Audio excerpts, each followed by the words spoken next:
Yesterday we started reading Jeremiah's oracles against Babylon.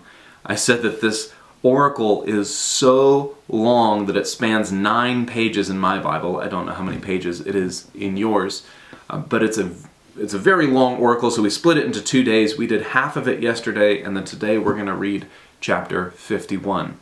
Now, we're only doing 1 chapter, but just a heads up, this is the longest chapter in the book of Jeremiah, and I would guess it is one of the longest chapters in the Bible, just so you're ready for that.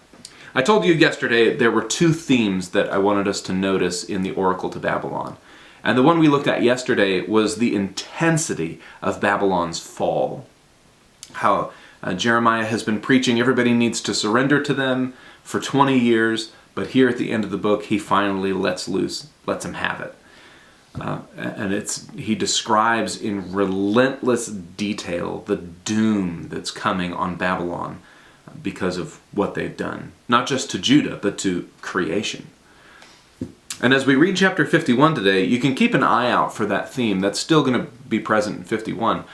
But I want us to think today about the second theme, which is the theme of Babylon's pride. Some of you will remember the story from Genesis chapter 11 about the city and the Tower of Babel. Babel is the Hebrew word for Babylon. That story is the story of the founding of Babylon. And it's a story of hubris, pride, self-exaltation. It's a story of people who cloister together in defiance of God's command to spread out and subdue the earth. And instead they say, we're going to build a tower, like a mountain, up to God, and we're going to become like the gods, and we're going to make a name for ourselves. And of course the story ends with God scattering them. In Jeremiah 51, Babylon's history of pride and self-exaltation is the reason for its ultimate destruction and scattering.